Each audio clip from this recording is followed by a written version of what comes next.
Gold, trusted gold buyers. మీరు తాకట్టు పెట్టిన బంగారాన్ని విడిపించి ఈ రోజు ఉన్న మార్కెట్ ధరకు కొనబడను. నమస్కారం, వెల్కమ్ టు ఐ డ్రీమ్. ధర్మ మార్గం విత్ విజిత కార్యక్రమానికి స్వాగతం. ప్రస్తుతం మనతో పాటు ఉన్నారు లలితా సహస్రనామ గ్రంథ రచయిత, ఎన్నో పుస్తకాలు కూడా రాశారు. వారే పసుమర్తి వెంకట దుర్గా సుబ్రహ్మణ్యం గారు. ఇప్పుడు వారితో మాట్లాడి మరిన్ని విషయాలు లలితా సహస్రనామాల గురించి అడిగి తెలుసుకుందాం. నమస్కారం అండి. అంతర్యాగం అంటే ఏమిటంటే మానస పూజ. ఎక్కువగా ఇబ్బంది పడద్దు. అంతర్యాగం అంటే మనసులో మానస పూజ, స్మరించుకోవడమా? మనసులోనే మ్మ్. పూజ చేసుకోవడము, మ్మ్. భావించుకోవడము. అంతకన్నా ఎక్కువ ఇబ్బంది అవసరం పడదు. లేదు. మ్మ్. అలాగే బహిర్యాగం. బహిర్యాగం అంటే ఏంటి? పూజా ద్రవ్యాలు మనం తెచ్చుకోవడం, విగ్రహాన్ని దగ్గర పెట్టుకోవడం, పూజా ద్రవ్యాలు తెచ్చుకోవడం, దీపం వెలిగించుకోవడం, ఇలాంటివన్నీ బహిర్యాగం అంటాం. మ్మ్. దీనిలోనే ఈ బహిర్యాగంలో మహాయాగం అని ఇంకోటి ఉంది. మ్మ్. ఆ మహాయాగం గురించి కూడా మనం అంతగా కొంచెం మీకు వినడానికి కొంచెం కష్టంగానే ఉంటుంది. మ్మ్. దీనిలో ఏంటంటే బహిర్యాగంతో పాటు అష్టాష్టకము. మ్మ్. అష్టాష్టకం అంటే ఏంటంటే మిథునములకు భోజనం పెట్టడం, దంపతులకు భోజనం పెట్టడం. అలాగా మిథునములు అంటే దంపతులకు భోజనం పెట్టడం.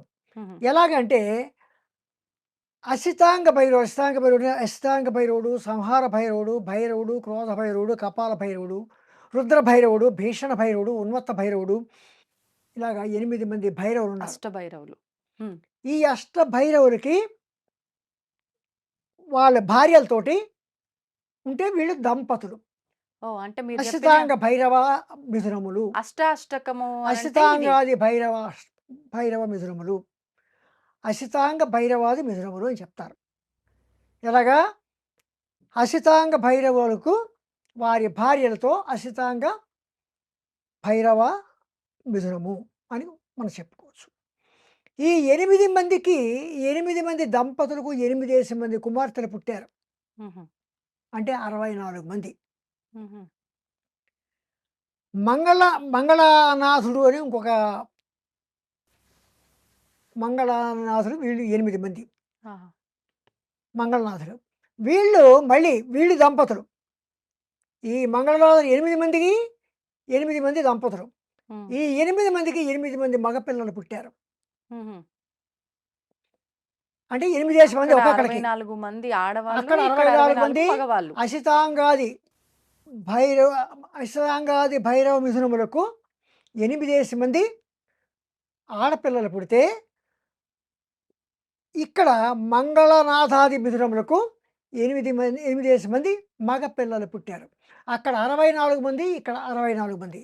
అక్కడ 64 మంది మిథునములకు, ఇక్కడ 64 మంది మిథునములకు పెళ్ళిళ్ళు చేస్తే వీళ్ళు మొత్తం మంది ఎంతమంది అయ్యారు? 64 మిథునములు అయ్యారు. 64 దంపతులు. అక్కడ 64 మంది ఆడపిల్లలు, ఇక్కడ 64 మంది మగపిల్లలు. వీరికి పెళ్ళిళ్ళు చేస్తే మ్మ్. 64 జంటలు. 64 జంటలు ఏర్పడ్డారు. మ్మ్. వీళ్ళని మనం చతుషష్టి కోటి యోగినులు. మ్మ్. మనం లలితా సహస్రనామంలో చతుషష్టి కోటి యోగినులు అంటాం. యోగిని దేవతలు అని యోగిని అంటాం. దేవతలు. ఓకే. ఈ మిథునాలనే శివశక్తి స్వరూపములు. మ్మ్. ఈ చతుషష్టి కోటి యోగిని దేవతలని, వీళ్ళని చతుషష్టి కోటి యోగిని దేవతలు అంటారు. మ్మ్. వీరే శివశక్తి స్వరూపాలు. వీళ్ళకి భోజనం పెడితే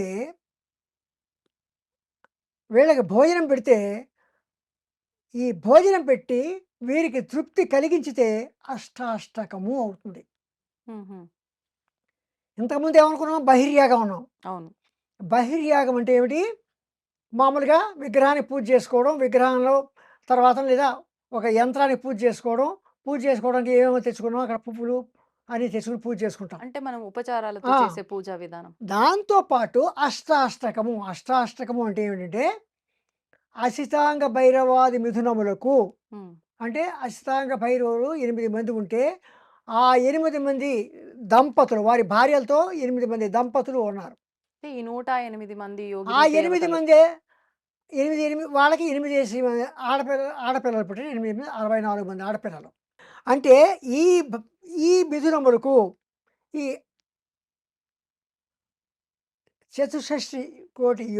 చతుషష్టి యోగినులకు భోజనం పెడితే మ్మ్. అది అష్టాష్టకము. ఓకే. అంటే ఎటువంటి భోజనం అంటున్నారు? ఎటువంటి నైవేద్యం నివేదన చేయడమే మామూలుగా భోజనమే. భోజనము అంటే? ఆ! వాళ్ళకి భోజనం పెడుతున్నాం. దంపతులను పిలిచాము. మన ఇంట్లో కూర, పప్పు, చారు అన్నీ చేసాం. భోజనం పెట్టాము. వాళ్ళకి వాటితో పిండి వంటలు కూడా పెట్టాము. హ్మ్. అలాగా అసితాంగాది భైరవులకు పుట్టిన 8 మంది 8, 64 మంది మిథునములకు ఈ 64 మంది మిథునములకు భోజనం పెడితే వారికి తృప్తి కలిగితే హ్మ్. అది అష్టాష్టకము అనబడుతుంది. ఓకే. అటువంటి అష్టాష్టకాన్ని ఈ బహిర్యాగంతో అష్టాష్టకాలు జరిపితే మహాయాగము అని చెప్పబడుతుంది. అది కూడా నాకు చెప్పావు స్వామి. పూజాఖండంలో ఉన్న హ్మ్. మహాయాగ క్రమం కూడా నాకంతా చెప్పావు. పురశ్చరణ ఖండేతు జపలక్షణమీరితం. జపలక్షణము జపము చేసేవారికి పురశ్చరణ ఖండము అనేది ఒకటి ఉంది. హ్మ్. అది ఏమిటంటే జపము, హోమము, తర్పణము, అభిషేకము, తర్వాత భోజనము, సమారాధనము, ఇవి 5 ఉంటాయి. హ్మ్. ఈ 5 అంటే ఏంటి?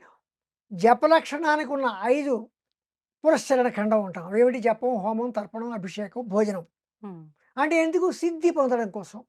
ఆ మంత్ర సిద్ధి కోసం, ఆ జపం సిద్ధించడం కోసం పురశ్చరణ చేస్తారు. అంటే ఇది అందరూ చేయాల్సిన అవసరం లేదు. మంత్రదీక్ష ఎవరైతే తీసుకున్న మంత్రదీక్ష వాళ్ళు పొందారో, మంత్రదీక్ష పొందిన వారు చేయాల్సి అంటే ఉంటుంది. ఇక్కడ చెప్పేది ఏంటంటే, హయగ్రీవుల వారితో అగస్త్యుల వారు నాకు ఇవన్నీ చెప్పారు.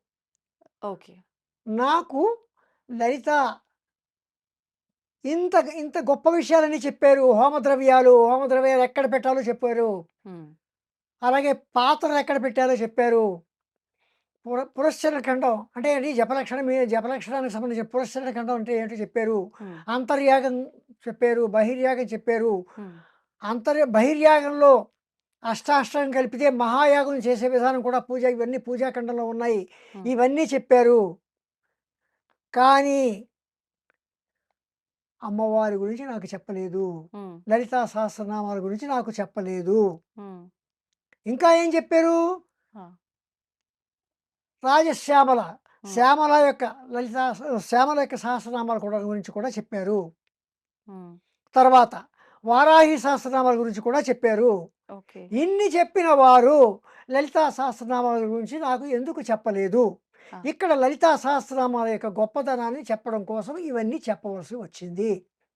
మీరు ఎంతసేపు విన్నది మీకు కొంచెం ఇవన్నీ ఎందుకు చెప్తున్నాడు అని అనిపించవచ్చు. హ్మ్. కానీ అక్కడ ఇన్ని రకాలు చెప్పిన తర్వాత అంతర్యాగం, బహిర్యాగం, మహాయాగం, హ్మ్. తర్వాత పురశ్చరణ ఖండము, తర్వాతను ఈ హ్మ్. జపలక్షణము, ఇవన్నీ చెప్పారు. వీటి కన్నా గొప్పది లలితా సహస్రనామములు అని దాని తాలూకు లలితా సహస్రనామాల యొక్క గొప్పదనం చెప్పడం కోసం హ్మ్. ఇది వ్యాసుల వారు బ్రహ్మాండ పురాణంలో హయగ్రీవుల వారికి అగస్త్యుల వారికి జరిగిన సంభాషణ రకంగా చెప్పుకుంటూ వచ్చారన్నమాట. అంటే ఇప్పుడు మీరు చెప్పిన విధానాలన్నీ ఆచరించాలి. ఆచరిస్తే హోమం మహాయాగం చేసిన ఫలితము. కానీ ఇవన్నీ చేయకపోయినా లలితా సహస్రనామ అవన్నీ పారాయణం వదిలేయండి. చేస్తే అవన్నీ సమానం. వదిలేయండి. అంత గొప్పవి అవి. హ్మ్. అంటే ఏంటి? అంత ఇన్ని విషయాలు చెప్పారు కానీ లలితా సహస్రనామాల గురించి నాకెందుకు చెప్పలేదు అని అర్థం. హ్మ్. అంటే ఏంటి? ఇక్కడ లలితా సహస్రనామాలు వీటన్నిటికన్నా గొప్పవి. హ్మ్. ఓకే. వీటన్నిటికన్నా విశిష్టత కలిగి ఉన్నాయి హ్మ్. అని చెప్పడం కోసం ఇవన్నీ చెప్పాను. ఆహా! అంతేగాని అవి చెయ్యాలి, అవి చెయ్యకపోతే ఏమిటి? అది కాదు. ఓకే. అంటే ఏంటి? లలితా సహస్రనామాలు మాత్రం నాకు ఎందుకు చెప్పలేదు? హ్మ్. అంతర్యాగం, బహిర్యాగం, తర్వాత జపలక్షణం యొక్క పురశ్చరణ ఖండము, హ్మ్. ఇవన్నీ చెప్పారు. కానీ నాకు ఈ లలితా సహస్రనామాల గురించి ఎందుకు చెప్పలేదు హ్మ్. అని హయగ్రీవుల వారిని హ్మ్. అగస్త్యుల వారు అడిగారు. ఓకే. అంటే ఇవన్నీ చెప్పడం ఎందుకంటే ఇన్ని విషయాలు చెప్పారు కానీ లలితా సహస్రనామాల గురించి ఎందుకు చెప్పలేదు? హుహుహు. అంటే లలితా సహస్రనామాల యొక్క విశేషాన్ని, విశిష్టతను చెప్పడం కోసం ఇవన్నీ చెప్పానన్నమాట. ఓకే. అయితే దీనికి అప్పుడు హయగ్రీవుల వారు ఏమన్నారంటే, "నువ్వు బాగానే ఉంది. హ్మ్. నువ్వు అడిగావు. హ్మ్. నేను చెప్తాను. ఇప్పుడు నువ్వు అడిగావు కనుక నేను చెప్తున్నాను నేను హ్మ్. లలితా సహస్రనామాల గురించి. కానీ చెప్పేటప్పుడు మాత్రం నువ్వు ఒక్క ఒక్క విషయం మాత్రం అడుగు, ఉమ్, బాగా జ్ఞాపకం ఉంచుకో. నీకు అర్హత ఉంది, నీకు యోగ్యత ఉంది. ఏం చదవను, నాకు యోగ్యత లేదా అని కూడా అడిగాడు, ఆహా. నాకు అర్హత లేదా అని కూడా అడిగాడు. అంటే చెప్పలేదు కాబట్టి వినే ఇవన్నీ అర్హత. చెప్పారు కదా నాకు. మమ వా యోగ్యత నాస్తి శ్రోతుం నామ సాహసకం కిమర్థం భవతానోక్తం తత్రమే కారణం వద. ఉమ్, మమ వా యోగ్యత నాస్తి శ్రోతుం నామ సహస్రకం. ఈ సహస్రనామాలు, లలితా సహస్రనామాలు వినడానికి నాకు యోగ్యత లేదా. కిమర్థం భవతానోక్తం తత్రమే కారణం వద. ఉమ్, అంటే ఎందుచేత నాకు చెప్పలేదు, తత్రమే కారణం వద, నాకు ఆ విషయం నాకు చెప్పండి ఉమ్, అని అడిగారు. ఇంతంత గొప్ప విషయాలని చెప్పారు కదా, నాకు ఎందుకు చెప్పలేదు ఉమ్, అని హయగ్రీవుల వారిని అగస్త్యుల వారు అడిగారు. ఓకే. అప్పుడు హయగ్రీవుల వారు అగస్త్యుల వారితో ఇలా అంటారు, లోపాముద్రాపతేగస్య సావధాన మనస్సుడు నాంనాం సహస్రం ఎన్నోక్తం కారణం తద్వదామితే. నీకెందుకు చెప్పలేదు నేను చెప్తాను మీరు. ఉమ్, ఇంత ఇంత ఇవన్నీ చెప్పిన వాడి నీకు ఇది ఎందుకు చెప్పలేదు అంటే, వీటన్నిటికన్నా విశిష్టత ఉంది. ఆ. ఏమిటిది?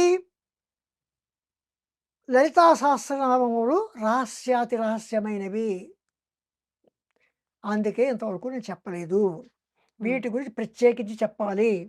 అవి చెప్పడం ఒక పద్ధతిలో చెప్పుకుని వచ్చేయచ్చు, ఉమ్, కానీ లలితా సహస్రనామాలు చాలా రహస్యాతి రహస్యమైనవి, అందుకే నేను ఇంతవరకు నీకు చెప్పలేదు. నువ్వు నా భక్తుడవు, నువ్వు ఎంతో వినయంగా అడుగుతున్నావు కనుక నేను నీకు తప్పకుండా వీటి గురించి నేను చెప్తాను, విను. ఉమ్, ఇక్కడ ఒక విషయం మనం చెప్పుకోవాలి. అగస్త్యుల వారు చాలా గొప్పవాడు. ఆ. ఎంత గొప్పవాడంటే సముద్రాన్ని అవపోసన పెట్టేశాడు. ఉమ్, మీరు విన్నారు లేదు, ఉమ్, సముద్రాన్ని ఆయన అవపోసన పెట్టేశాడు, ఇలా పట్టుకుని తాగేశాడు. ఆహాహా. ఎందుకు తాగాడు అని ఒక విషయం చెప్పుకోవాల్సి వస్తే, కాలకేయులైన రాక్షసులు, ఉమ్, రాక్షసుల పని ఏంటి? మునుల్ని, స్త్రీలను, దేవతలను, ఒక మంచి కార్యక్రమాలు చేసే వాళ్ళని హింసించడం రాక్షసుల యొక్క పని. ఆ. అదే పని ఈ కాలకేయాలు కూడా చేస్తున్నారు. ఈ రాక్షసులు అలా చేస్తున్నారు. వీరి బాధ భరించలేక ఈ కాలకేయుల యొక్క బాధ భరించలేక ఉమ్, ఈ దేవతలందరూ కూడా ఏం చేశారంటే విష్ణుమూర్తి దగ్గరికి వెళ్ళారు. ఉమ్, విష్ణుమూర్తి దగ్గరికి వెళ్ళి, మా బాధని ఉమ్, చెప్తున్నాను, మాకు ఇలా ఉంది, కాలకేయుల వల్ల మాకు ఇలాంటి ఇబ్బందులు కలుగుతున్నాయి ఉమ్, అని చెప్పి విష్ణుమూర్తిని వారి యొక్క బాధను చెప్పుకున్నారు. ఆ. అప్పుడు విష్ణుమూర్తి ఏం చెప్పాడంటే, వీళ్ళు కాలకేయులు రాత్రి మాత్రమే బయటకు వస్తారు, పగలంతా సముద్రంలోనే ఉంటారు, ఉమ్, ఏదైనా చడి విన్నారా కూడా సముద్రంలోకి వెళ్ళిపోతారు, వాళ్ళని వాళ్ళు రక్షించుకోవాలంటే సముద్రంలోకి వెళ్ళిపోతారు. ఓకే. కనుక ఆ సముద్రాన్ని ముందు అక్కడి నుంచి ఖాళీ చేయాలి, ఆ నీరుని మొత్తం అంతా అక్కడి నుంచి తీసేయాలి, తీసేస్తే ఆ కాలకేయులు బయటపడతారు. అయితే సముద్రం అంటే చిన్న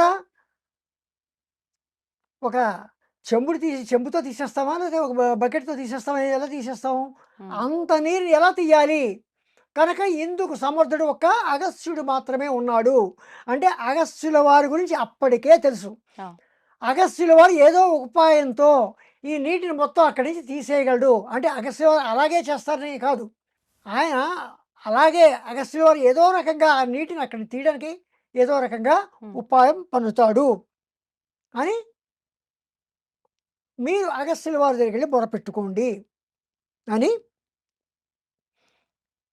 విష్ణుమూర్తి దేవతలందరినీ అక్కడికి పంపించాడు. దేవతలందరినీ పంపిస్తే అక్కడ దేవతలందరూ కూడా అగస్త్యుల వారికి మొరపెట్టుకుంటే, ఉమ్, అగస్త్యుల వారు ఏం చేశారంటే దోషుల్లోకి మొత్తం సముద్రాన్ని అంతా తీసుకుని తాగేశాడు. ఉమ్, ఉమ్, ఉమ్, అప్పుడు కాలకేయులు బయటపడ్డారు. విష్ణుమూర్తి వారిని సంహరించాడు. ఆ రకంగా కాలకేయ సంహారం జరిగింది. ఉమ్. కానీ అక్కడ ఇంకో చిన్న ప్రాబ్లం వచ్చింది, ఏంటి? ఒక సమస్య. ఉమ్, ఏమిటా సమస్య అంటే మళ్ళీ నీరు లేదు. ఉమ్, నీటి కొరత. జలచరాలకి విపరీతమైన ఇబ్బంది కలుగుతోంది. సముద్రం ఇంకిపోతే బావులు ఇంకిపోతాయి. బావుల్లో నీరుండదు. చెరువులో నీరుండదు. నదుల్లో నీరుండదు. కనుక ఇప్పుడు మళ్ళీ సముద్రంలోకి ఆ నీరంతా వచ్చేయాలి. అంటే ఎవరు మళ్ళీ అగస్త్యుల వారే నీరంతా అది తాగేసి నీరంతా వదిలేయాలి. హ్మ్. అప్పుడు ఆయన ఏం చేశారంటే మళ్ళీ దేవతల యొక్క అభ్యర్థన మేరకు ఆ నీటిని అంతటిని తన మూత్ర ద్వారం ద్వారా వదిలేశారు. అవునా? మూత్ర ద్వారం ద్వారా వదిలేశారు. అందుకే అంటారు సముద్ర నీరు ఉప్పగా ఉంది అని ఒక మాట అంటూ ఉంటారు. అది కూడా ఒక కారణం కావచ్చు సముద్ర నీరు ఉప్పుగా ఉండడానికి. హుహుహుహు. అంతటి గొప్పవాడు అగస్త్య మహర్షి. అగస్త్యుడు అంతటి దీని గొప్పవాడు. గురించి ఎక్కడుంది వివరణ? ఆ? ఇప్పుడు మీరు చెప్పిన ఈ స్టోరీకి సంబంధించిన వివరణ ఏ పురాణంలో ఉంది. ఉంది? ఇందులో లేదు. హ్మ్. బ్రహ్మాండ పురాణంలో చెప్పకపోయి ఉండొచ్చు. హ్మ్. అగస్త్యుడి యొక్క గొప్పతనం చెప్పిన చోట ఉంది. ఓకే. హ్మ్. అలాగే ఇంకొక గొప్పతనం కూడా అగస్త్యుడు వారు ఇంకొక ఎంతటి వాడంటే ఈ అక్కడ వాతాపి ఇల్వలుడు అని ఇద్దరు రాక్షసులు ఉన్నారు. హుహు. వారందరూ ఏం చేసేవారంటే మునుల్ని వాళ్ళ ఇంటికి భోజనానికి ఆహ్వానించేవారు. మా ఇంటికి భోజనానికి రండి అని హ్మ్. మునుల్ని పిలిచేవారు. హ్మ్. వీళ్ళు అక్కడ కూర్చునేవారు. వాళ్ళ వాళ్ళ ఒక చిన్న వాళ్ళ ఇంట్లో కూర్చునేవారు. హ్మ్. ముని ఆ దారికి వెళ్ళేటోడు మునిని పిలిచేవారు. భోజనం పెడతామని వచ్చేవారు. అప్పుడు ఇల్వలుడు ఏం చేసేవాడంటే వాతాపిని అంటే తన తమ్ముడు హ్మ్. వాతాపిని అంటే ఇద్దరు రాక్షసులు. వాతాపిని మేకగా చేసి హ్మ్. చంపేసి కూర వండి మునులకి భోజనం పెట్టేవారు. హుహు. కానీ మునులు మాంసాహారం తినేవారా? ఆ రోజుల్లో తినేవారు. ఓకే. హుహు. మరి ఆ రోజుల్లో అంటే ఇప్పుడు చెప్తా అక్కడికి కూడా హ్మ్. వస్తా. హ్మ్.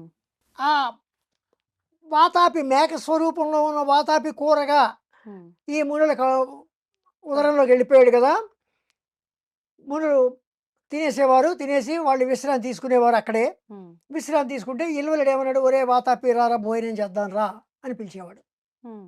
ఈ మునులకు కడుపులో ఉన్న వాతాపి తిరిగి బతికి బయటకు వచ్చేసి ఆ ముని పొట్ట తీసుకుని వచ్చేస్తే ముని చచ్చిపోతే వీళ్ళిద్దరూ కలిసి ఆ మునిని ఆరగించేసేవారు. ఓహ్! ఇలా జరుగుతుంది. అంటే ముని యొక్క మునుల్ని ఈ రకంగా చంపేస్తున్నారు.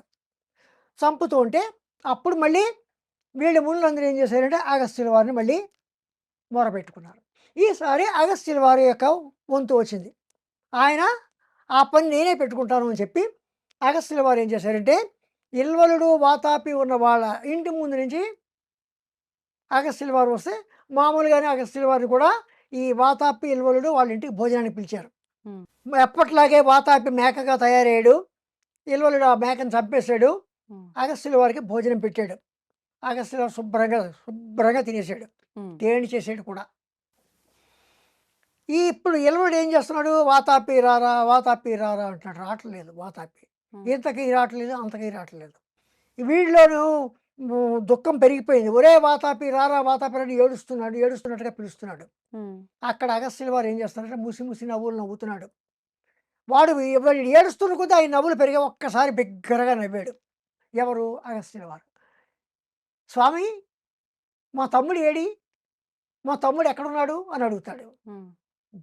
అప్పుడు అగస్త్యుల వారు అంటారు, మీ వాతాపి నా కడుపులోను ఎప్పుడో జీర్ణం అయిపోయాడు. హుహుహు. ఇంకా రాడు వాడు అన్నాడు. హ్మ్. అప్పుడు ఇల్వలుడు అగస్త్యుల వారి కాళ్ళ మీద పడి క్షమించండి.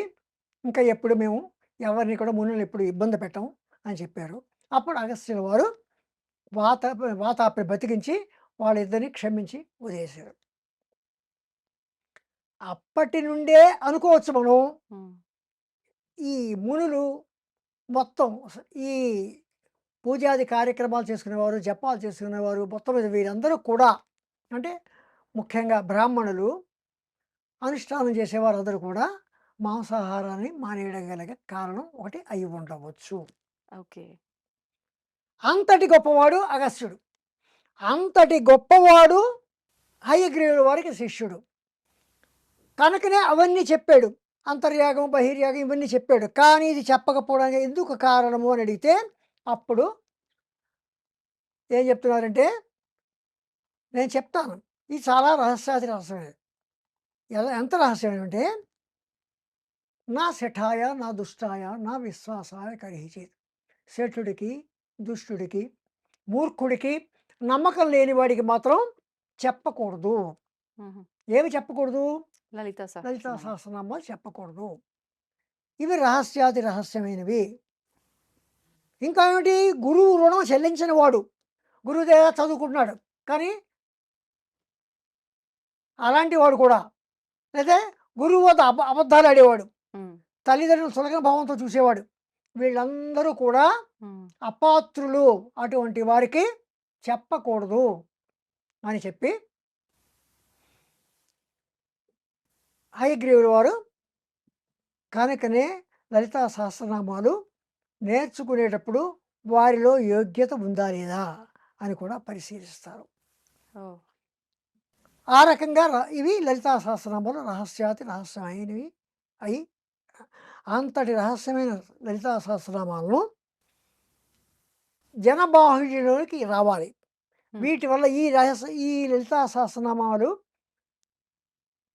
పఠించడం వల్ల, స్తోత్రం చేయడం వల్ల, ఈ నామాల్ని స్తోత్రం చేయడం వల్ల అమ్మవారికి ఎంతో ఆనందం కలుగుతుంది. దానివల్ల భక్తులు ఎంతో వారి యొక్క కోరికలు తీరుతాయి. తర్వాత హ్మ్. వారికి కైవల్యం ఏర్పడుతుంది. అందుకని అమ్మవారు ఏం చేస్తుందంటే, ఈ యాగాలు, ఈ జపాలు వీటికన్నా హ్మ్. అన్నిటికన్నా గొప్పవైన తన యొక్క నామాలను రాయమని చెప్పి తనలోని వసిని, కామేశ్వరి, మోదిని, విమల, అరుణ, జైని, సర్వేశ్వరి 8 మంది వాగ్దేవత, ఇంతకుముందు వాగ్దేవతల గురించి మనం చెప్పుకున్నాం. అవును. ఆ వాగ్దేవతల్ని పిలిచి ఈ లలితా సహస్రనామాలు వ్రాయమంది. హ్మ్. వీళ్ళు లలితా సహస్రనామాలు వ్రాయడం కాదు, చెప్పారు. ఆహా! ఆ రోజుల్లో చెప్పడమే ఉంటుంది. ప్రత్యేకించి ఎక్కడో రాయడం అలాంటిదేం ఉండదు. హ్మ్. రాశారు. మణిద్వీపంలో అమ్మవారు కూర్చుంది పంచబ్రహ్మాసనం మీద.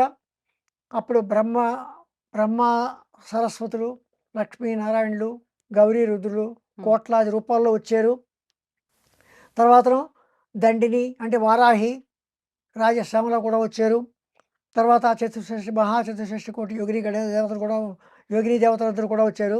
అందరూ ఉన్నారు. ఆ సభలో ఉంటూ ఉండగా అమ్మవారు ఒకసారి వాళ్ళ పక్క చూసి, సన్యాసులు కూడా అక్కడ కూర్చుంటే హ్మ్. వారి పక్క చూసి, నేను చెప్పిన పని ఏం చేశారు? ఇంతకుముందు మీరు అడిగారు ఏమిటా పని అంటే, ఏమిటా పని అంటే లలితా సహస్రనామాలు రాయమని చెప్పింది కదా, తన నామాలు రాయమని చెప్పింది కదా. హ్మ్. అప్పుడు అమ్మవారు వాళ్ళ పక్క చూస్తే అప్పుడు వాళ్ళు శ్రీమాత శ్రీ మహారాజ్ఞి శ్రీమత్ సింహాసనేశ్వరి అని హ్మ్. ముక్త కంఠంతో ఒక్కసారి పలికారు. అది లలితా సహస్రనామం యొక్క ఆవిర్భావం. ఆవిర్భావం. ఇది శ్రీ బ్రహ్మాండ పురాణే ఉత్తరఖండే హైగ్రీవాగస సమాజే శ్రీ లలితా సహస్రనామ స్తోత్రం ప్రథమోధ్యాయ. ఇది ఓహ్! ప్రథమాధ్యాయం. 3 దీన్ని అధ్యాయాల్లో ఇది పూర్వపీఠిక అంటారు. మొదటి అధ్యాయం. మొద ధన్యవాదాలండి.